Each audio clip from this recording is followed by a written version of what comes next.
কিভাবে আল্লাহ তাআলা নিজের পরিচয় আমাদের সামনে পেশ করলেন, আমরা সেটাই আজকে শুনবার চেষ্টা করবো ইনশাআল্লাহ। সূরাতুল ইখলাস, আপনারা কি জানেন এটা কোরআনের কততম পারায় অবস্থিত? 30তম পারায়। এবং এই সূরাটি মাক্কি সূরা। কি সূরা? কোরআনের সর্বশেষ পারায় অবস্থিত 30তম পারায়। আয়াত সংখ্যা তো আমরা শুরুতেই বললাম, কয়টি? 4টি। এই সূরাটি কোরআনের যে সূরার ধারাক্রম, সে ধারাক্রম অনুসারে 112 নম্বর সূরা। কত নম্বর? 112 নম্বর সূরা। এই সূরাটা মক্কাতুল মুকাররমাতে নাজিল হওয়ার কিছু প্রেক্ষাপট আছে। প্রেক্ষাপটগুলো হচ্ছে, আরবরা বংশকে খুব গুরুত্ব দেয়, বংশ প্রিজার্ভ করা, লিনিয়েজকে প্রিজার্ভ করা। এবং তারা মানুষকে দেখে, শুধু মানুষ তো না, মানুষের পায়ের ছাপ দেখে বলে দিতে পারতো তার বাবাকে, তার বাবাকে, পর দাদাকে, 14 পুরুষের নাম বলে দিতে পারতো। শুধু মানুষই না, তারা উটের পায়ের ছাপ দেখে, উটের পায়ের, মরুভূমির বালুতে উটের পায়ের ছাপ দেখে ওই উট কোন বংশের, ওই বংশের ওর নাম কি, ওর বাবার নাম কি, ওর দাদার নাম কি, 14 পুরুষ এরকম ছিল। এবং তারা দুজন মানুষকে যদি ঢেকে রাখা হয় সারা শরীর, শুধু পায়ের একেবারে শেষের দিকের ছোট আঙ্গুল দেখে, এটাকে ইলমুল কিয়াফা বলে, ওই ছোট আঙ্গুলের শেপ দেখে ওরা বলে দিতে পারতো সে কোন বংশের, তার বাবার নাম কি, দাদার নাম কি, 14 পুরুষ। তারা এই লিনিয়েজকে প্রিজার্ভ করতো আর কি এইভাবে। এবং এই বংশ পরিক্রমা মুখস্থ করা, জানা, জিজ্ঞেস করা, এটাকে গুরুত্ব দিত। তো তারা আল্লাহকেও আমাদের মতো এরকম একজন সত্তা ভেবে আল্লাহ হাবিব সাল্লাল্লাহু আলাইহি ওয়াসাল্লামকে জিজ্ঞেস করতেছে যে, ইদান খালাকাল্লাহু কুল্লা শাই ফামান খালাকাল্লাহ। মুহাম্মদ, তুমি তো বলো যে আল্লাহ নাকি সব সৃষ্টি করেছে, তো আল্লাহকে কে সৃষ্টি করেছে? অথবা বলো যে আল্লাহর বাবাকে, আল্লাহর দাদাকে, আল্লাহর পরদাদাকে, আল্লাহর বংশটা বলো। তো তখন তাদের এই প্রশ্নের জবাবে আল্লাহ তাআলা সূরাতুল ইখলাস নাজিল করেন যে, কুল হু আল্লাহু আহাদ, হে নবী আপনি বলুন আল্লাহ হচ্ছেন এক, অদ্বিতীয়, ইউনিক, অ্যাবসলিউট। আল্লাহুস সামাদ, তিনি হচ্ছেন সামাদ, তিনি কারোর প্রতি নির্ভরশীল নন, অমুখাপেক্ষী। লাম ইয়ালিদ ওয়া লাম ইউলাদ, তিনি কাউকে জন্ম দেনও নাই, আবার তিনি কারো কাছ থেকে জন্ম নেনও নাই। ওয়া লাম ইয়াকুল লাহু কুফুয়ান আহাদ, তার সমকক্ষ, তার মতো, তার সিমিলার মহাবিশ্বে দ্বিতীয় কেউ নাই। সুবহানাল্লাহ। এটা হচ্ছে শানে নুজুল, কোন প্রেক্ষাপটে নাজিল হয়েছে, এটা হচ্ছে একটা বর্ণনা। আরেক বর্ণনা এসছে, মক্কার মুশরিকরা জিজ্ঞেস করতে আরম্ভ করলো, ইয়া মুহাম্মদ, আমরা জানি মানুষ মাটির তৈরি, ফেরেশতারা নূরের তৈরি, মানে আলোর তৈরি, এরপর জিনেরা আগুনের তৈরি, আল্লাহ কিসের তৈরি? আল্লাহ তাআলার বাইয়িন লানা জিনসা রাব্বিক, তোমার আল্লাহর জিন্স বর্ণনা করো, সে কোত্থেকে আসছে, কি দিয়ে, কোন জিন্স থেকে, মানে কোন জিনিস থেকে তৈরি? তখন আল্লাহ তাআলা এই সূরাটা নাজিল করলেন, কুল হু আল্লাহু আহাদ আল্লাহুস সামাদ লাম ইয়ালিদ ওয়া লাম ইউলাদ ওয়া লাম ইয়াকুল লাহু কুফুয়ান আহাদ। এইভাবে অনেকগুলো বর্ণনা পাওয়া যায় যে এরকম এরকম প্রেক্ষাপটে যখন রাসূল সাল্লাল্লাহু আলাইহি ওয়াসাল্লামকে তারা এই সমস্ত প্রশ্ন জিজ্ঞেস করে, তখন তাদের প্রশ্নের জবাব স্বরূপ আল্লাহ তাআলা 4 আয়াত বিশিষ্ট এই সূরাটি নাজিল করেন। তাহলে সূরার কোন প্রেক্ষাপটে, কোন সিচুয়েশনে সূরাটা নাজিল হলো, এটা সবার কাছে ক্লিয়ার না এখন? এই সূরার কিছু ফজিলত পাওয়া যায়। আপনারা তো সূরার নাম শুনেছেন সূরাতুল ইখলাস। ইখলাস শব্দের অর্থ হচ্ছে সিনসিয়ারিটি, আন্তরিকতা বা একনিষ্ঠতা। যেহেতু এই সূরায় একনিষ্ঠতার সাথে আল্লাহর তাওহীদের ঘোষণা দেওয়া হয়, এজন্য এই সূরার নাম হচ্ছে সূরাতুল ইখলাস। আবার এই সূরাকে সূরাতুত তাওহীদও বলে, যেহেতু আল্লাহর একত্ববাদের ঘোষণা এই সূরায় দেওয়া হচ্ছে, ওয়াননেস অফ গড। আবার এই সূরার একটা নাম হচ্ছে সূরাতুল মারিফা, যেহেতু এই সূরা মারিফা মানে জানা বা চেনা, যেহেতু এই সূরা পড়ার মধ্য দিয়ে আল্লাহর পরিচয় জানা যায়, আল্লাহকে চেনা যায়, এজন্য সূরার নাম সূরাতুল মারিফা। আচ্ছা, এই সূরার অনেক ফজিলত আছে, অনেক ফজিলত। আমরা কয়েকটা ফজিলত আপনাদের সামনে শেয়ার করবো ইনশাআল্লাহ।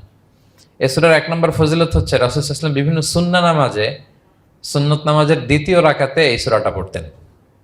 যেমন ফজরের 2 রাকাত সুন্নত আছে না, ফজরের 2 রাকাত সুন্নতের দ্বিতীয় রাকাতে রাসূল সাল্লাল্লাহু আলাইহি ওয়াসাল্লাম এটা পড়তেন। প্রথম রাকাতে সূরা কাফিরুন, দ্বিতীয় রাকাতে সূরা ইখলাস, এটা পড়তেন। মাগরিবের নামাজের যে সুন্নাত, সেই সুন্নাতেরও দ্বিতীয় রাকাতে আল্লাহর হাবিব সাল্লাল্লাহু আলাইহি ওয়াসাল্লাম এই সূরাটা পড়তেন। তাওয়াফ করার পরে 2 রাকাত নামাজ পড়তে হয়, জানেন? ওই 2 রাকাত নামাজে রাসূল সাল্লাল্লাহু আলাইহি ওয়াসাল্লাম প্রথম রাকাতে সূরাতুল কাফিরুন, দ্বিতীয় রাকাতে সূরাতুল ইখলাস পড়তেন। বিতিরের সালাতের শেষ রাকাতে আল্লাহর হাবিব সাল্লাল্লাহু আলাইহি ওয়াসাল্লাম সূরাতুল ইখলাস পড়তেন। এই মর্মে অনেকগুলো হাসান হাদিস আছে। তাহলে কখন কখন সূরাতুল ইখলাস পড়তেন রাসূল সাল্লাল্লাহু আলাইহি ওয়াসাল্লাম, কোন নামাজে? ক্লিয়ার না? ফজরের 2 রাকাত সুন্নত নামাজের শেষের রাকাতে, মাগরিবের 2 রাকাত সুন্নত নামাজের শেষের রাকাতে, তাওয়াফের পরে যে 2 রাকাত পড়তে হয় শেষের রাকাতে, বিতিরের সালাতের শেষ রাকাতে। এই সূরাটাকে আল্লাহর হাবিব সাল্লাল্লাহু আলাইহি ওয়াসাল্লাম সুলুসুল কোরআন বলেছেন, 1/3 অফ দ্য কিতাব, কোরআনের 3 ভাগের 1 ভাগ। সূরাতুল ইখলাস তা'দিলু সুলুসাল কোরআন, সূরা ইখলাস হচ্ছে কোরআনের 3 ভাগের 1 ভাগ। তার মানে আপনি যদি একবার সূরা ইখলাস পড়েন, কয় পারা তেলাওয়াতের সওয়াব? 2 বার পড়লে, 3 বার পড়লে, 3 বার পড়লে 1 খতম কোরআনের সওয়াব। আলহামদুলিল্লাহ। কেউ কেউ বলেন যেহেতু আল্লাহর একত্ববাদের কথাবার্তা কোরআনে 1/3 মানে 1/3 জুড়ে আছে, সেহেতু সূরাতুল ইখলাস সুলুসুল কোরআন মানে হচ্ছে যে কোরআনের 3 ভাগের 1 ভাগে আল্লাহ যা নিয়ে কথা বলেছে সূরাতুল ইখলাসের ভিতরেই সেটা সংক্ষেপে চলে আসছে। এজন্য এটাকে বলা হয় 1/3 অফ দ্য বুক, কোরআনের 3 ভাগের 1 ভাগ। এটার আরেকটা, এই হাদিসটা মুতাওয়াতির হাদিস, সূরাতুল ইখলাস তা'দিলু সুলুসাল কোরআন, এটা এমন সংখ্যক, বেশি বেশি সংখ্যক সাহাবী প্রতিটি জেনারেশনে বর্ণনা করেছে, সাহাবী, তাবি, এই হাদিসের ব্যাপারে কোনো ডাউট তৈরি হয় না, কোনো সাসপিশন তৈরি হয় না, খুবই ভ্যালিড এই হাদিসটা, যেটা কোরআনের 3 ভাগের 1 ভাগ। আচ্ছা, আল্লাহর হাবিব সাল্লাল্লাহু আলাইহি ওয়াসাল্লাম আরেকটা হাদিসে এসেছে, এক সাহাবীকে কোবা পল্লীতে ইমাম করে পাঠিয়েছেন। মদিনা মসজিদে নববীর পাশে একটা মসজিদ আছে, মসজিদে কোবা, সেই মসজিদের ইমাম করে এক সাহাবীকে পাঠিয়েছেন। ওই সাহাবীর একটা অভ্যেস ছিল, উনি প্রত্যেক রাকাতে সূরা ফাতিহার পরেই আগে সূরা ইখলাস পড়তেন। ধরেন প্রথম রাকাতে সূরা ফাতিহার পরে ইখলাস, এরপর একটা সূরা পড়তেন। দ্বিতীয় রাকাতে সূরা ফাতিহার পরে আবার সূরা ইখলাস, এরপর একটা সূরা পড়তেন। ধরেন যে জুমার নামাজ 2 রাকাত, উনি ফাতিহার পরে প্রথমে কোন সূরাটা পড়ে নিতেন, এরপরে অন্য যে কোনো একটা সূরা। দ্বিতীয় রাকাতে সূরা ফাতিহার পরে কোন সূরাটা প্রথমে পড়ে নিতেন? ইখলাসের। এটাই ওনার স্বভাব। প্রত্যেক নামাজে যদি কোনো ইমাম সাহেব শুধু সূরা ইখলাস পড়ে, একটু খারাপ লাগবে না আমাদের? ওনার মুসল্লিদেরও তাই লেগেছে। ওনারা জিজ্ঞেস করলেন, তুমি এটা কেন করো? এরকম না করে স্বাভাবিকভাবে পড়ো। তো উনি বললেন, না, আমি এইভাবেই পড়বো, আমি যেভাবে পড়তেছি এইভাবেই পড়বো, পড়লে পড়ো, না হলে তোমাদের হিসাব তোমাদের। তো তারা যে রাসূল সাল্লাল্লাহু আলাইহি ওয়াসাল্লামের কাছে বিচার দিল যে, ইয়া রাসূলুল্লাহ, দেখেন একজন ইমাম আপনি আমাদের জন্য নির্ধারণ করেছেন, উনি প্রত্যেক রাকাতে সূরা ইখলাস পড়ে, ইন এভরি সিঙ্গেল রাকা সূরা ইখলাস পড়ে। তো রাসূল সাল্লাল্লাহু আলাইহি ওয়াসাল্লাম তাকে ডাকলেন, ডেকে বললেন, ঘটনা কি? তুমি নাকি এরকম করো, প্রত্যেক রাকাতে ফাতিহার পরে আগে ইখলাস দিয়ে শুরু করো, কেন কেন করো? সে বলতেছে, ইয়া রাসূলুল্লাহ, হ্যাঁ আমি আসলে এমনটা করি, কারণ আমি এই সূরাটাকে বড্ড ভালোবাসি, কারণ ফিহি সিফাতুর রহমান, এই সূরার ভেতরে আল্লাহর পরিচয় মেলে, আল্লাহর পরিচয় পাওয়া যায়, যেন সূরাটাকে আমি বড্ড ভালোবাসি। রাসূল সাল্লাল্লাহু আলাইহি ওয়াসাল্লাম বললেন, ঠিক আছে, তোমার অভ্যাসের পরিবর্তন করার দরকার নাই, হুব্বুকা ইয়াহা ইউদখিলুকাল জান্নাহ, এই সূরার প্রতি তোমার এই ভালোবাসাই তোমাকে জান্নাতে প্রবেশ করাবে। আরেক বর্ণনায় এসেছে, তুমি যেমনি আল্লাহর পরিচয় থাকার কারণে সূরাটাকে ভালোবাসো, আল্লাহ জানিয়েছেন যেন তোমাকে জানাই আল্লাহও তোমাকে ভালোবাসে। ফিহি সিফাতুর রহমান, এই সূরার ভেতরে রহমানের পরিচয় পাওয়া যায়, আল্লাহ সুবহানাহু ওয়া তাআলার পরিচয় পাওয়া যায়। তো এই জন্য উনি প্রত্যেক রাকাতে সূরা ইখলাস পড়তেন। আরেকটা হাসান পর্যায়ের হাদিসে পাওয়া যায়, 9ম হিজরিতে আল্লাহর হাবিব সাল্লাল্লাহু আলাইহি ওয়াসাল্লাম তাবুক যুদ্ধে অংশগ্রহণ করেছিলেন। আপনারা তাবুক যুদ্ধের নাম শুনেছেন? হ্যাঁ, নিশ্চয়ই শুনেছেন, যারা ইসলামের ইতিহাস, রাসূল সাল্লাল্লাহু আলাইহি ওয়াসাল্লামের বায়োগ্রাফি নিয়ে পড়াশোনা করেছেন। তাবুক হচ্ছে অনেক দূরে, মদিনা থেকে, খুব কষ্টের সফর ছিল। তখন খেজুর পেকে সবার ঘরে খেজুর, পাকা খেজুর উঠাতে হবে, আবার প্রচন্ড গরম, আবার সফরের দূরত্ব অনেক বেশি। এই সফরে মূলত কোনো যুদ্ধ সংগঠিত হয়, তাবুক যুদ্ধে কোনো যুদ্ধ হয় নাই, কয়েক সপ্তাহ লাগছে যেতে, কয়েক সপ্তাহ ফিরতে, এতটুকুই। জাস্ট কে পাক্কা ইমানদার আর কারা মুনাফেক, হিপোক্রিট, এটাকে ক্লিয়ার করার জন্য আল্লাহ তাআলা এই যুদ্ধের আহ্বান জানিয়েছেন যে যাও, অ্যাটাক করো, তাবুকে যাও। বিশাল বাহিনী, প্রায় বিশাল একটা বাহিনী যে তাবুকে চলে গেল।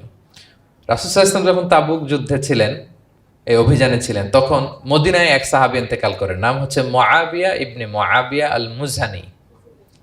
তো উনি ইন্তেকাল যখন করলেন, রাসূল সাল্লাল্লাহু আলাইহি ওয়াসাল্লাম তো এত দূর থেকে এটা জানতেন না। জিবরাইল ইসলাম এসে বললেন, ইয়া রাসূলুল্লাহ, মদিনাতে আপনার সাহাবী মুআবিয়া ইন্তেকাল করেছে। মুআবিয়া ইবনে আবি সুফিয়ান একজন সাহাবী আছে, উনি নয়, মুআবিয়া ইবনে মুআবিয়া আল মুজহানি। তখন বললেন, ইয়া রাসূলুল্লাহ, আপনি এই 30,000 সাহাবী নিয়ে এখানেই মরুভূমির মধ্যেই তার গায়েবানা জানাজা পড়েন, আমরাও আছি আপনার সাথে, আমরাও শরীক হব। রাসূল সাল্লাল্লাহু আলাইহি ওয়াসাল্লাম এত দূরে তাবুক থেকেই মুআবিয়া ইবনে মুআবিয়া আল মুজানি রাদিয়াল্লাহু তাআলা আনহুর গায়েবানা জানাজায় শরীক হলেন।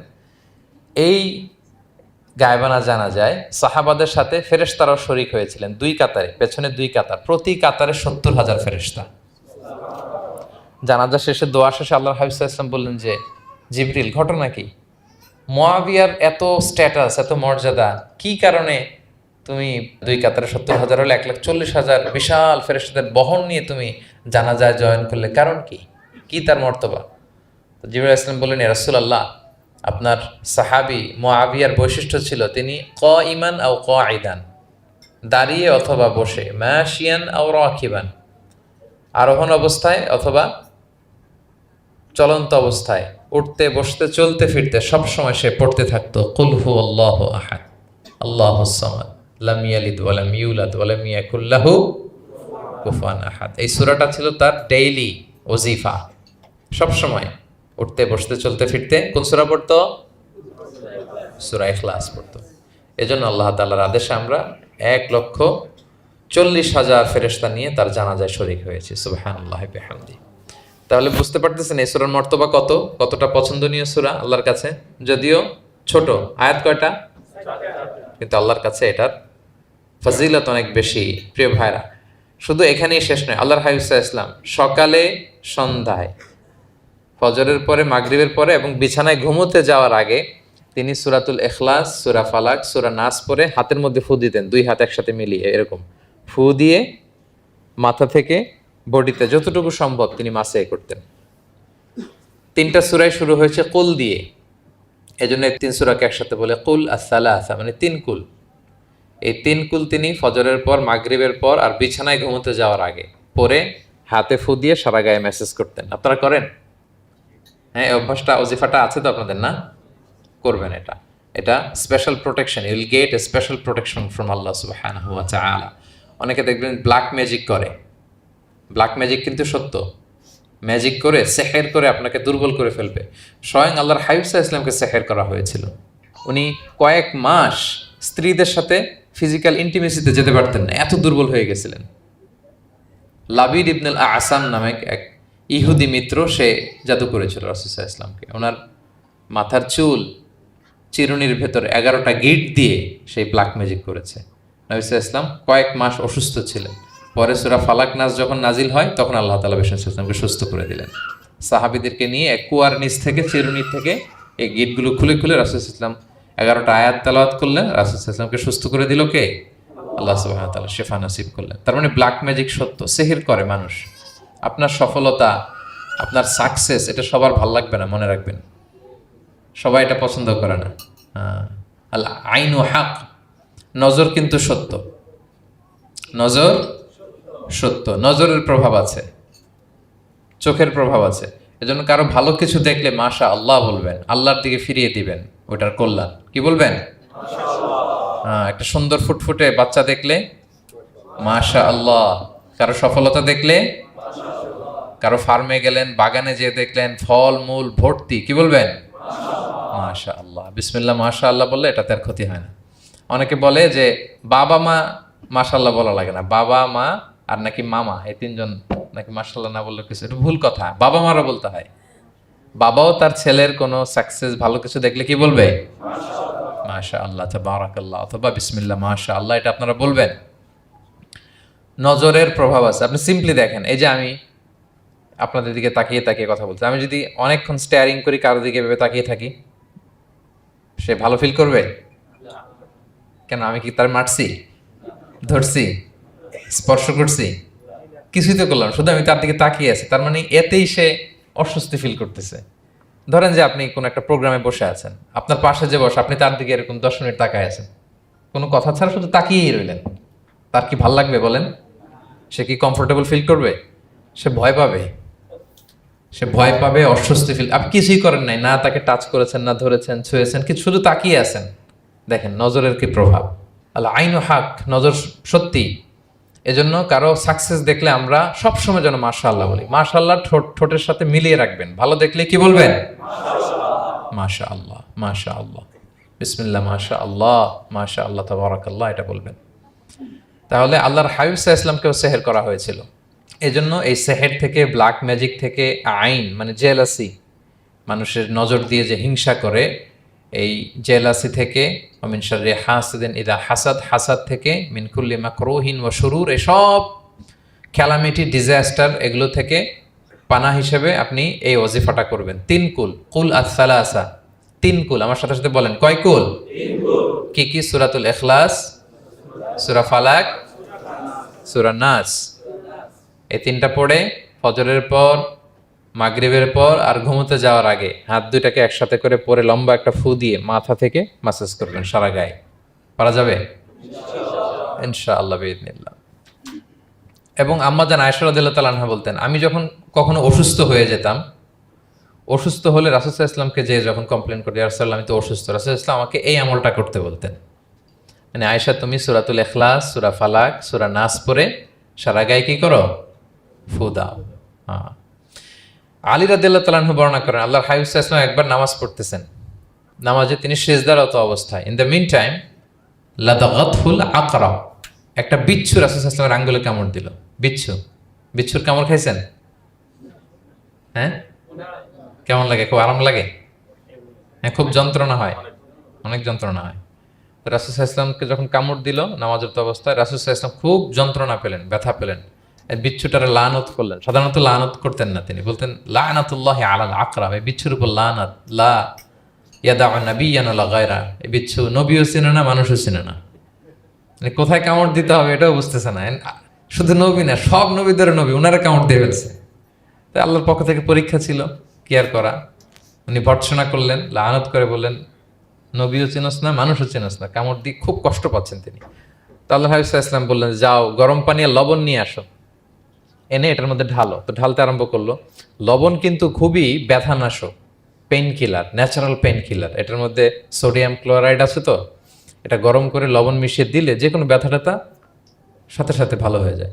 রাসূল ইসলাম বললেন ঢালো। ঢালতেছে, রাসূল ইসলাম পড়তেছেন কুল হুয়াল্লাহু আহাদ আল্লাহুস সামাদ লাম ইয়ালিদ ওয়া লাম ইউলাদ ওয়া লাম ইয়াকুল লাহু কুফুয়ান আহাদ বলে ফু দিচ্ছেন আর ঢালতেছে। ঢালাও শেষ, আঙ্গুলের ব্যথাও শেষ।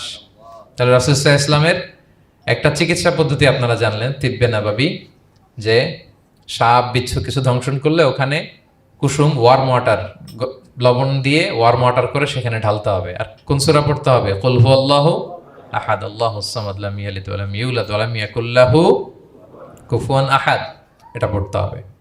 তাহলে এই সূরার ফজিলত কি জানতে পেরেছেন আপনারা? ক্লিয়ার তো না? আমি রিপিট করি, কি কি ফজিলত বললাম। রাসূল সাল্লাল্লাহু আলাইহি ওয়াসাল্লাম ফজরের নামাজের সুন্নাতে, মাগরিবের সুন্নাতে, তাওয়াফের পরের সুন্নাতে, ভিতরের শেষ রাকাতে সূরাতুল ইখলাস পড়তেন। রাসূল সাল্লাল্লাহু আলাইহি ওয়াসাল্লাম সূরাটাকে সুলুসুল কোরআন, 1/3 অফ দ্য কিতাব বলেছেন। কোরআনের কয় ভাগের 1 ভাগ? 3 ভাগ। এবং এক সাহাবীর ঘটনা তো শুনলাম, সে সব নামাজে সূরা ইখলাস পড়তো। মুসল্লিরা কমপ্লেন করার পরেও সে পড়লো। রাসূল সাল্লাল্লাহু আলাইহি ওয়াসাল্লাম বললেন, কেন পড়ো? বলে যে ফিহি সিফাতুর রহমান, এই সূরায় আল্লাহর পরিচয় আছে, এই সূরাটা বড্ড ভালো লাগে। তো রাসূল সাল্লাল্লাহু আলাইহি ওয়াসাল্লাম বললেন, এই সূরার প্রতি তোমার ভালো লাগাই তোমাকে জান্নাতে নিয়ে যাবে। আরেক বর্ণনায় যে তুমি যেমনি আল্লাহর কারণে এই সূরাকে ভালোবাসো, আল্লাহও জানিয়েছেন তিনি তোমায় ভালোবাসেন। এরপর মুআবিয়া ইবনে মুআবিয়া আল মুজানির হাদিস শুনলাম, তিনি উঠতে বসতে চলতে ফিরতে সবসময় কোন সূরা পড়তেন? সূরাতুল ইখলাস।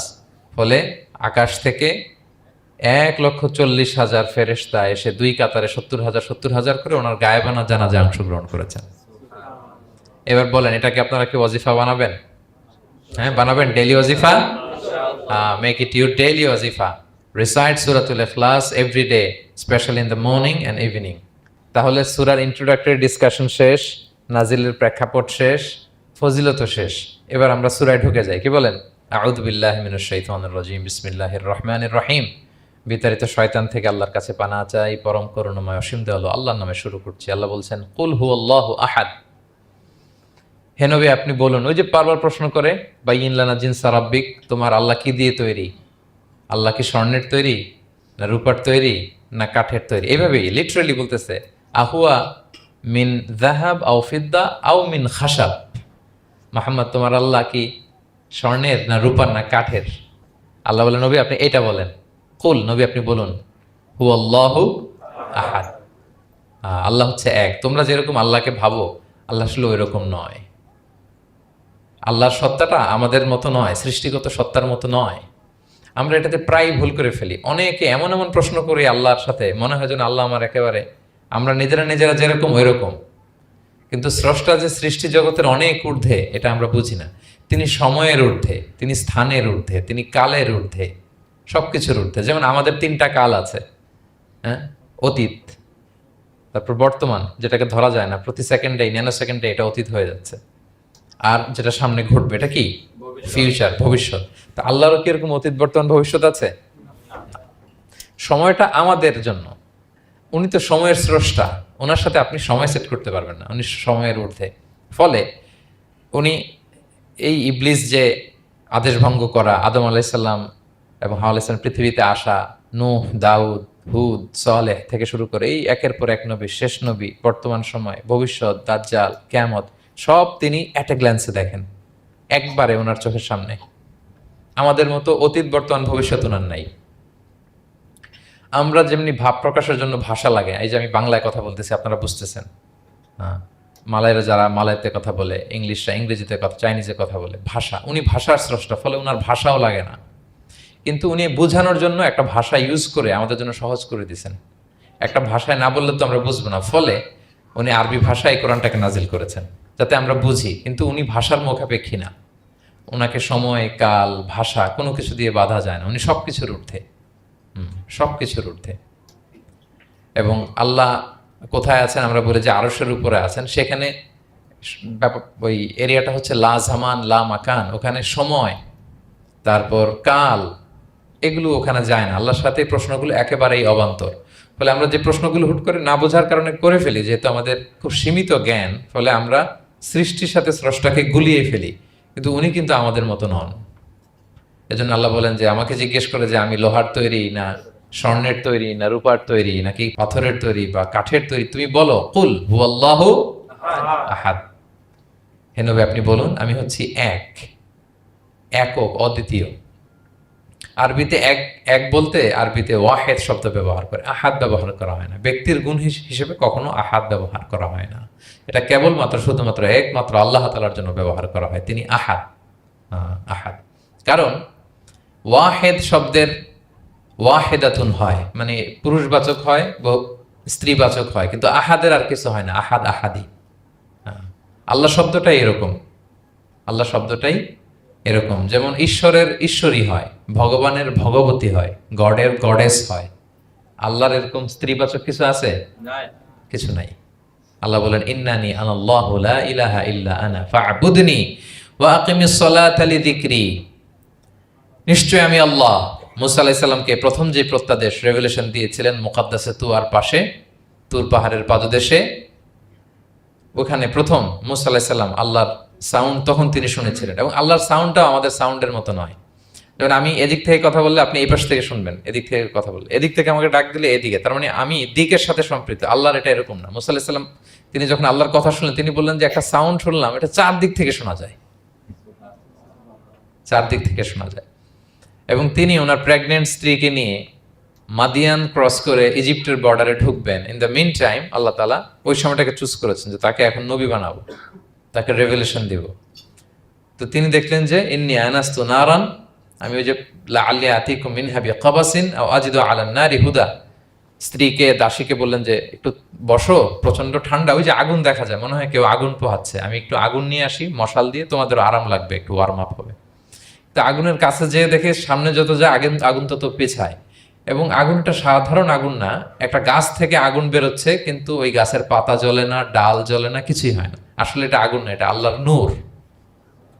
আল্লাহর নূর সেখানে ফোকাস দেওয়া হয়েছে। আল্লাহর নূরও আমাদের নূরের মতো না। নূর মানে লাইট, নূর মানে কি লাইট। সো এই যে আমরা যে লাইট দেখি এই লাইটের মতো না, কারণ আল্লাহর এই নূরের কাবার দেয়া হচ্ছে আবার নূরের পর্দা দিয়ে। পর্দা দেয়া হয় সাধারণত আলোকে আটকানোর জন্য, কিন্তু আল্লাহর যে পর্দা, হিজাবের কথা বলা হয়েছে, ওই পর্দাটাও আলোর পর্দা। আমাদের সাথে মিলালে হবে? আমরা ঘরে পর্দা টাঙাই কি থামাতে বলেন তো? আলো থামাতে। আর আল্লাহর যে হিজাব পর্দাগুলো কিসের? আলোর, নূরের। সো কশ্চিন কালেও আপনি সৃষ্টির সাথে স্রষ্টাকে মিলাবেন না। আমরা ভুল করে অনেক সময় এরকম অবান্তর প্রশ্নগুলো করি। তো আল্লাহ তখন মুসা আলাইহিস সালামকে প্রত্যাদেশ করলেন যে ইন্নানি আনাল্লাহ লা ইলাহা ইল্লা আনা ফা'বুদনি, আমি আল্লাহ, আমি কি আল্লাহ। এই আল্লাহ নামটা আল্লাহ নিজেই রেখেছেন। আমাদের নাম রাখে আমাদের বাবা দাদা, তো আল্লাহর তো বাবা দাদা কেউ নাই, আল্লাহর নাম কে রেখেছে? আল্লাহ নিজেই রেখেছেন। ফা'বুদনি, আমার ইবাদত করো, ওয়া আকিমিস সালাতা লিযিকরি। তাহলে এখানে প্রথম আয়াতেই শিরকের উপর কুঠারাঘাত করা হয়েছে, শিরকি আকীদাকে লন্ডভন্ড করে দেয়া হয়েছে এবং বোঝানো হয়েছে আল্লাহ হচ্ছেন এক, অদ্বিতীয়, একক। কারণ আমরা যত ইবাদত করি এর মধ্যে যদি শিরকের স্পর্শ থাকে আমাদের ইবাদত ভ্যানিশ হয়ে যাবে, এটার কোনো দাম নাই। লা ইন আশরাকতা লা ইয়াহবাতান্না আমালুক ওয়া লা তাকুনান্না মিনাল খাসিরিন। আল্লাহ বলেন যদি শিরক করো তাহলে তোমার সব আমল বাতিল হয়ে যাবে, তোমার রোজা, নামাজ, হজ, যাকাত, জিকির কিছু থাকবে না। এজন্য শিরক যাতে কখনো আমাদের না হয়, শিরকের সাথে যেন আমাদের সম্পর্ক না থাকে। ইন্নাল্লাহা লা ইয়াগফিরু আন ইউশরাকা বিহি ওয়া ইয়াগফিরু মা দুনা যালিকা লিমান ইয়াশা। আল্লাহ সব মাফ করেন কিন্তু শিরকের গুনাহ মাফ করেন না। কি মাফ করে না? হ্যাঁ, এজন্য শিরকের সাথে আমাদের কোনো সম্পর্ক নাই। দেখেন আমরা যখন নামাজে দাঁড়াই আমরা তাকবীরে তাহরিমে বাঁধার পরে কি পড়ি? ওয়াজ্জাহতু ওয়াজহিয়া লিল্লাযী ফাতারাস সামাওয়াতি ওয়াল আরদা হানিফা ওয়া মা আনা মিনাল মুশরিকিন। দেখেন নামাজে দাঁড়ালে আগে ক্লিয়ার করে নিতে হয় যে আল্লাহ ওয়া মা আনা মিনাল। এই যে লক্ষ লক্ষ হাজী সাহেবরা যায় ইজহার রিদা পড়ে, ওখানে কি পড়ে? লাব্বাইক আল্লাহুম্মা লাব্বাইক লাব্বাইক লা শারীকা লাক লাব্বাইক। আগে হিসাব ক্লিয়ার যে আল্লাহ শিরকের সাথে ছিটেফোঁটা সম্পর্ক আমাদের নাই। আমরা একনিষ্ঠভাবে তোমার ইবাদত করি। তাহলে সূরাতুল ইখলাস বেসিক্যালি তাওহীদের একনিষ্ঠ ঘোষণার নাম, যেটার প্রথম আয়াত আল্লাহ তাআলা নবীকে বললেন যে হে নবী আপনি আমার পরিচয় দিয়ে দেন, আপনি বলুন কুল হুয়াল্লাহু আহাদ, আমি এক, একক, অদ্বিতীয়। কুল হুয়াল্লাহ, নবী আপনি বলুন তিনি হচ্ছেন আল্লাহ এবং তিনি হচ্ছেন আহাদ। আল্লাহ নামটার অনেক ভাবে কোরআনে পরিচয় দিয়েছেন। আল্লাহ আলিফ লাম লাম, আলিফ ছাড়া, লিল্লাহ দিয়ে, লাম ছাড়া, লাহু দিয়ে, আপনি যেভাবেই বলবেন সেভাবে আল্লাহর পরিচয় পাওয়া যায়। লিল্লাহি মা ফিস সামাওয়াতি ওয়া মা ফিল আরদ, কোরআনের অনেক আয়াতে এসেছে। লাম বাদ দিয়ে দিলে লাহুল মুলকু ওয়া লাহুল হামদু ওয়া হুয়া আলা কুল্লি শাইইন কাদির। লাম বাদ দিয়ে দিলে হা দিয়ে আল্লাহর পরিচয় দিয়েছেন, হুয়া দিয়ে পরিচয় দিয়েছেন, হুয়াল্লাহুল্লাযী লা ইলাহা ইল্লাহু। তাহলে যেভাবে আপনি পরিচয় খুঁজতে যাবেন সেখানে আল্লাহর পরিচয় পাওয়া যাবে। আল্লাহ তাআলা বলছেন হুয়াল আউয়ালু ওয়াল আখিরু ওয়াল যাহিরু ওয়াল বাতিন ওয়া হুয়া বিকুল্লি শাইইন আলিম। তিনি প্রথম, তিনি শেষ, তিনি প্রকাশ্য, তিনি গোপন। তিনি প্রথম মানে কি? তিনি সূচনাহীন অতীত থেকে আছেন। দেখেন আমাদের সাথে মিলে না, আমাদের অতীতের একটা সূচনা থাকে। কি বলেন? আমার জন্মের একটা স্টার্টিং পয়েন্ট আছে না, যে এখান থেকে আমার অস্তিত্ব শুরু, এত সালে আমি, এত সালে আপনি। তার মানে আমাদের একটা স্টার্টিং আছে তো নাকি? আল্লাহ স্টার্টিং কবে থেকে বলেন? কবে থেকে যে এই সময় থেকে উনি আল্লাহ বলেন? Nobody knows. কারণ হুয়াল আউয়াল, এই আউয়াল মানে এমন শুরু, সূচনাহীন শুরু, এমন শুরু যেটার কোনো কি নাই, সূচনা নাই। আবার সীমাহীন ভবিষ্যৎ পর্যন্ত তিনি থাকবেন। কতদিন তার রাজত্ব, ক্ষমতা, সভরেন্টি, পাওয়ার থাকবে? কতদিন বলেন? সীমাহীন, এটার কোনো শেষ নাই। হুয়াল আউয়াল ওয়াল আখির ওয়াল যাহির ওয়াল বাতিন। এবং সব কিছু ধ্বংস হবে তিনি ছাড়া। কুল্লু মান আলাইহা ফান ওয়া ইয়াবকা ওয়াজহু রাব্বিকা যুল জালালি ওয়াল ইকরাম। সব শেষ হবে, উনি অবিনশ্বর, শাশ্বত, চিরঞ্জীব। তাই বলে উনি আমাদের থেকে দূরে নন, খুব কাছে। আমরা ডাকলেই তিনি ডাকে সাড়া দেন। আমাদের সবকিছু তিনি দেখেন, অবজার্ভ করেন, মনিটর করেন। ওয়া নাহনু আকরাবু ইলাইহি মিন হাবলিল ওয়ারিদ। আমাদের এখানে একটা রগ থাকে, এই রগেরও কাছে, তার মানে খুব কাছে, খুব কাছে। আমরা তাকে না দেখলেও তিনি আমাদের দেখেন। লা তুদরিকুহুল আবসার ওয়া হুয়া ইউদরিকুল আবসার ওয়া হুয়াল লাতীফুল খবীর। কোনো চোখ তাকে দেখে না, কোনো দৃষ্টি তাকে আয়ত্ত করতে পারে না, কিন্তু সকল দৃষ্টিকে তিনি আয়ত্তে রাখেন। সুবহানাল্লাহ। এভাবে আল্লাহ তাআলা খুব প্রিসাইজলি 4টা আয়াত দিয়ে নিজের পরিচয় দিয়েছেন। কুল হুয়াল্লাহু আহাদ, হে নবী আপনি বলুন তিনি আল্লাহ, তিনি অদ্বিতীয়। বাংলারও অনেক সীমাবদ্ধতার ফলে আমাকে এক, একক এগুলো ইউজ করা লাগতেছে, কিন্তু আল্লাহর আহাদ বোঝাতে যে এক, একক, এটা যথেষ্ট না। এটা আমার লিমিটেশন, আমাদের লিমিটেশন, ভাষার লিমিটেশন। কিছু দিয়ে তো আমার অডিয়েন্সকে বা আমাদের বুঝতে হবে দ্য এসেন্স অফ গড। এজন্য আমরা বলি এক, একক, অদ্বিতীয়। অদ্বিতীয়টা খুব অনেকটাই পারফেক্ট। তাহলে তিনি হচ্ছেন আহাদ, এবং এই আহাদের লেসন দেওয়ার জন্য সব নবীরা এসেছে। সব নবীরা একই কথা বলেছেন, আদম আলাইহিস সালাম থেকে শুরু করে বিষ্ণু ইসা ইসলাম পর্যন্ত একই কথা বলেছেন যে ইয়া কওমি ইবুদুল্লাহ মা লাকুম মিন ইলাহিন গায়রু আফালা তাআকিলুন। হে আমার জনপদের লোকেরা, কি হলো তোমরা এত কিছুর ইবাদত করো, দাসত্ব করো, তোমরা ইবাদত করবে এক সত্তার, তিনি কে? মা লাকুম মিন ইলাহিন গায়রুহু, তিনি ছাড়া কোনো ইলাহ তোমাদের নেই। তাহলে এই যে ওয়াননেস অফ গড, স্রষ্টা যে একজন, এই কনসেপ্টটাকে ক্লিয়ার করবার জন্যই এত এত নবীরা পৃথিবীতে হাজির হয়েছেন। তাহলে আল্লাহর চমৎকার একটা নাম জানলাম আমরা, আহাদ। কি নাম? মজার ব্যাপার হচ্ছে এই নাম কোরআনে আর কোথাও নাই। আহাদুন শব্দ যেটা আছে এটা অন্য অর্থে, এক এক অর্থে আর কি, কিন্তু আল্লাহর আহাদ কোরআনে শুধু এই সূরাতেই এসেছে। আল্লাহর আহাদ নামটা শুধু এই সূরাতেই এসেছে, আহাদ আহাদ। আপনারা বেলাল রাদিয়াল্লাহু তাআলা আনহুর ঘটনা জানেন, যে উমাইয়া ইবনে খালাফ খুব পাষণ্ড মাওলা ছিল ওনার, মনিব। এমন কোনো অত্যাচার নাই যে ঈমান আনার কারণে বেলাল রাদিয়াল্লাহু তাআলার উপর করা হয় নাই। পিটানো, চাবুক মারা, টানা হেচড়া করা, উত্তপ্ত মরুভূমিতে, যারা হজ ওমরা করতে গিয়েছেন তারা তো দেখেছেন মরুভূমির বালু, ওখানে কত গরম, চাল ছেড়ে দিলে মুড়ি হয়ে যাবে, খই হয়ে যাবে। ওই উত্তপ্ত গরম বালুতে বেলাল রাদিয়াল্লাহু তাআলা আনহুকে শুইয়ে পেটের উপরে পাথর রেখে দেওয়া হয়েছিল। তখন তিনি আল্লাহর একত্ববাদের ঘোষণা এই শব্দটা দিয়ে করেছেন। অস্ফুট কণ্ঠে উনি বারবার বলছিলেন আহাদ আহাদ আহাদুন আহাদ। তো আল্লাহ তাআলার এই নামটা, আহাদ নামটা, এই সূরা ছাড়া কোরআনের অন্য কোথাও আসেনি। তাহলে প্রথম আয়াতটা কি? কুল হুয়াল্লাহু। হে নবী, তারা জিজ্ঞেস করে আমার বংশ কি, বাপদাদা কই, কাঠের না মাটির না লোহার না সোনার, আপনি বলুন কুল হুয়াল্লাহু, তিনি এক, অদ্বিতীয়। আল্লাহুস সামাদ, তিনি হচ্ছেন সামাদ। আল্লাহর আরেকটা নাম আস-সামাদ, আল্লাহুস সামাদ। সামাদ শব্দের অনেকগুলো অর্থ পাওয়া যায়। সামাদের একটা মিনিং হচ্ছে যার উপরে আর কারো কোনো স্ট্যাটাস বা মর্যাদা নাই। আরবিতে বলে মানতাহা ইলাইহি সুগদাদু ওয়া শারাফ, মর্যাদা, স্ট্যাটাস, যত শীর্ষে পিকে যেতে পারে ওইটার নাম হচ্ছে সামাদ, এর উপরে নাই। সামাদের আরেকটা অর্থ হচ্ছে যে পরনির্ভরশীল নয়, মানে তার কারোর উপর নির্ভর করা লাগে না, সে স্বয়ংসম্পূর্ণ। আচ্ছা, পৃথিবীতে এমন কারো নাম বলেন তো যে কোনো দিন কোনো কিছুতে কোনো কাজে অন্যের মুখাপেক্ষী হওয়া লাগে নাই, সে একা একা আত্মনির্ভরশীল, স্বয়ংসম্পূর্ণ, এরকম একজনের নাম বলেন। আছে?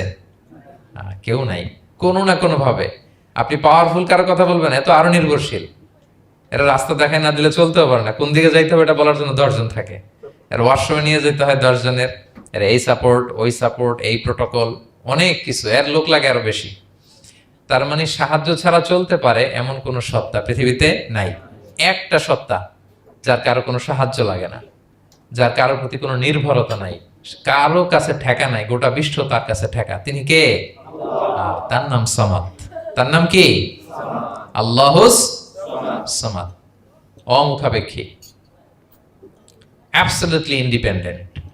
কখনো কোনো কাজে তার কারো কাছে যেতে হয় না, কারো উপর ভরসা করতে হয় না, কারো প্রতি তার কোনো ঠেকা নাই।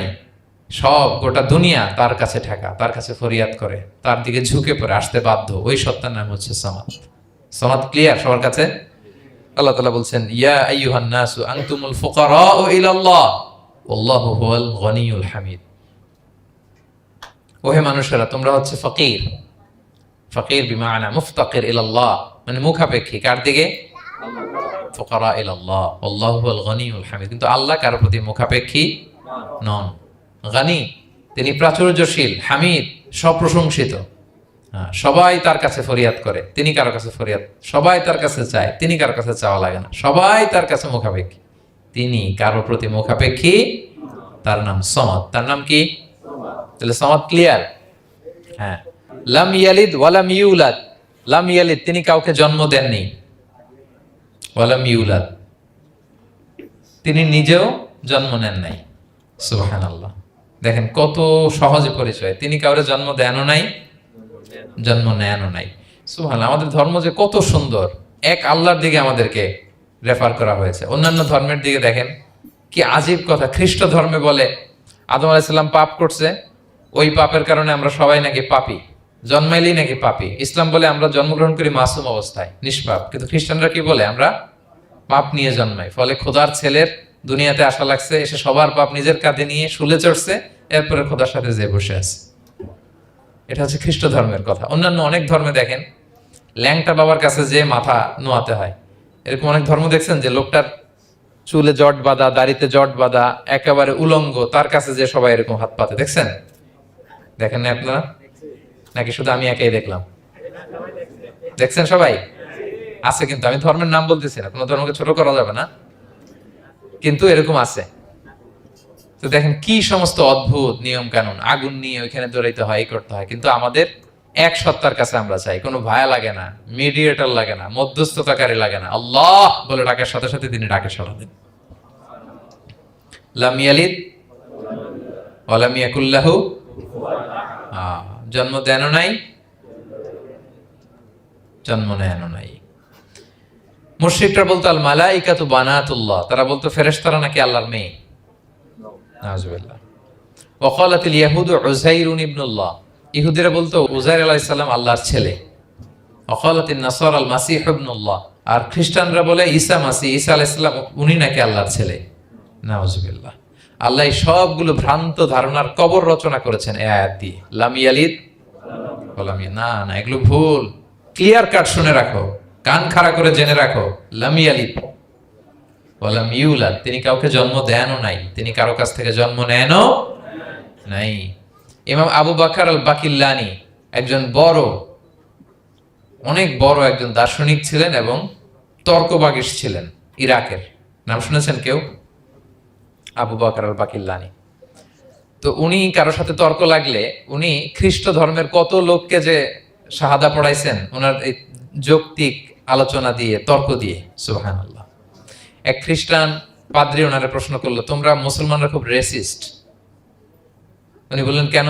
বলছে তোমরা খ্রিস্টান মেয়ে বিয়ে করতে পারো, ইহুদি মেয়ে বিয়ে করতে পারো, মুসলিম কিন্তু ইহুদি মেয়ে খ্রিস্টান মেয়ে শর্ত সাপেক্ষে, কিছু শর্ত আছে ওই আলোচনা যাচ্ছেন, শর্ত সাপেক্ষে বিয়ে করতে পারে আহলে কিতাব হলে, কিন্তু কোন খ্রিস্টানরা মুসলিম মেয়ে আমাদের মেয়েদেরকে বিয়ে করতে পারবে না, কোন ইহুদি আমাদের মেয়েকে বিয়ে করতে পারবে না। তো বলে তোমরা খুব রেসিস্ট, তোমরা আমাদের মেয়ে না, ওকে তোমাদের মেয়ে আমাদেরকে দাও না।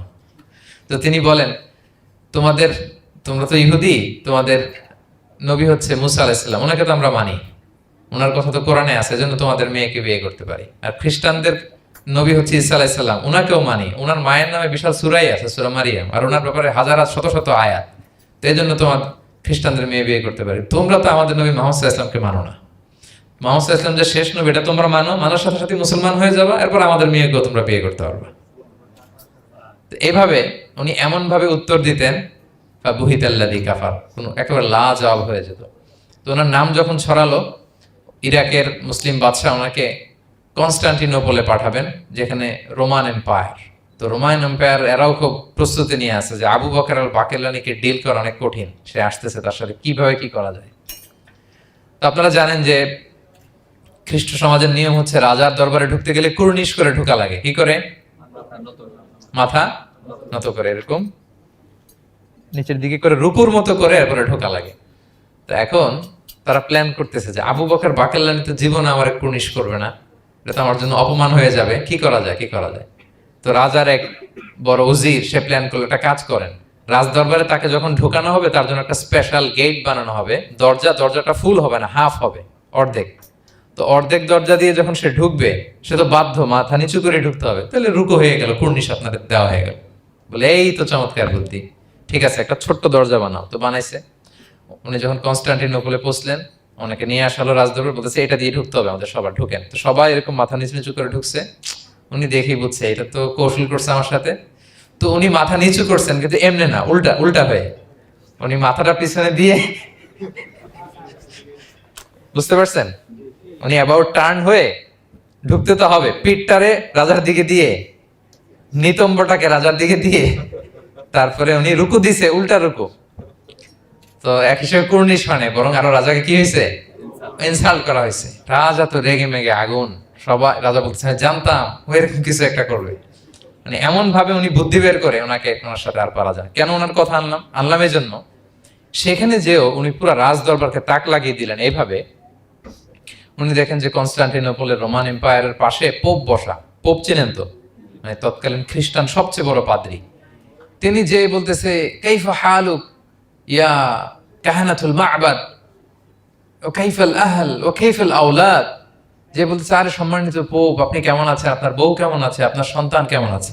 এই কথা শুনে রাজা রেগে মেগে আগুন, এই আবু বকর বাকিল্লানি এত বড় সাহস, তুমি জানো না উনি পোপ, পোপদের বিয়ে করা নিষেধ, তারা এত পবিত্র, তাদের স্ত্রী হয় না, তাদের সন্তান হয় না, একজন পবিত্র সত্তার সন্তান থাকে কি করে। স্ত্রী থাকে কি করে? তারা আমাদের পোপ। তা আবু বকর আল বাকিল্লানি বলে, আপনাদের পোপের যদি স্ত্রী থাকলে ইজ্জত চলে যায়, সন্তান থাকলে সম্মান ক্ষুণ্ণ হয়, তাহলে আপনারা ঈসা আলাইহিস সালামকে আল্লাহর সন্তান কি করে বানান? মেরিকে আল্লাহর স্ত্রী কি করে বানান? সুবহানাল্লাহ বিহামদিহি। আল্লাহর সাথে আপনারা বউ সেট করতে পারেন, আল্লাহর সন্তান সাব্যস্ত করতে পারেন, কিন্তু আপনার পোপকে জিজ্ঞেস করলাম আপনার স্ত্রী কেমন আছে, আপনার বউ কেমন আছে, আপনার রেগে মেগে আগুন। এই কথা শুনে ওই ওদিকে যারা আছে সব শাহাদা পড়ে মুসলমান হয়ে গেছে। এরকম অনেক লোক ওনার বুদ্ধিমত্তা দেখে শাহাদা পড়ে পড়ে মুসলমান হয়ে গিয়েছে। এজন্য আল্লাহ তাআলা এই যে শিরকি আকীদার উপর কুঠারাঘাত করে তিনি বললেন, লাম ইয়ালিদ ওয়া লাম ইউলাদ, তিনি জন্ম দেনও নাই, জন্ম নেনও নাই, ওয়া লাম ইয়াকুল্লাহু কুফুয়ান আহাদ। এই কুফু শব্দটা আল্লাহর জন্য যে ব্যবহার হয়েছে কোরআনে আর কোথাও নাই। এক হচ্ছে আহাদ, আর এই কুফু আর কোথাও নাই। আল্লাহ বলেন ওয়ালাম ইয়াকুল্লাহু কুফুয়ান আহাদ, তার সমকক্ষ কেউ নাই। আল্লাহর মতো similar, nothing is similar to him, equivalent to him. আল্লাহর মতো সিমিলার কিছু নাই। তাহলে আল্লাহ কার মতো? আল্লাহ আল্লাহর মতো। আল্লাহ কার মতো? আল্লাহর মতো। অন্য আয়াতে আল্লাহ তাআলা বলছেন লাইসা কামিসলিহি শাই, তার মতো কেউ নাই, তিনি তার মতো। তাহলে আল্লাহ কার মতো? আল্লাহর মতোই। আল্লাহর মতো। ওয়ালাম ইয়াকুল্লাহু কুফুয়ান আহাদ, তার মতো কেউ নাই, তিনি তার মতো। তাহলে এই চার আয়াতে আল্লাহর পরিচয় পাইছেন আপনারা? তিনি এক, অদ্বিতীয়, তিনি অমুখাপেক্ষী, কারো কাছে হাত পাততে হয় না, সব হাত পেতে থাকে তার দরবারে। তিনি জন্ম দেনও নাই, জন্ম নেনও নাই, তার মতো কেউ নাই। তো তাহলে আল্লাহর মতো কেউ নাই। আল্লাহ কার মতো? আল্লাহর মতো। তাহলে সূরাতুল ইখলাস ক্লিয়ার হয়েছে সবার? আল্লাহ নিজের পরিচয় দিলেন, তিনি এক, অদ্বিতীয়, তার কাছে চাইতে হয়। আমরা ফরিয়াদ করব কার কাছে? বিপদে আপদে, যে কোনো বিপদে ক্রাইসিসে পড়লেই কি করবেন? কার কাছে শেয়ার করবেন? নাকি ফেসবুকে শেয়ার করবেন? আমরা বিপদে পড়লে কোথায় শেয়ার দিয়ে দেই? প্রথমেই আমাদের শেয়ার দেওয়ার জায়গা কই? কিন্তু আসলে শেয়ার করতে হবে কার কাছে? প্রথমে আল্লাহর কাছে বলুন। তিনি আপনাকে বিপদ মুক্ত করতে পারেন, তিনি আপনাকে শান্ত করতে পারেন, আপনার অস্থিরতা দূর করতে পারেন, তিনি কেবল আপনাকে সফলতা দিতে পারেন, আর কেউ পারে না। এজন্য ফরিয়াদের হাত যেন আমরা তার দরবারে উঠাই। আল্লাহ তাআলা আমাদের সবাইকে কথাগুলো বোঝার, আমল করার তৌফিক দান করুক। হাদা মা ইনদি ওয়াল ইলমু ইনদাল্লাহি আলাইহি তাওয়াক্কালতু ওয়া ইলাইহি উনীব।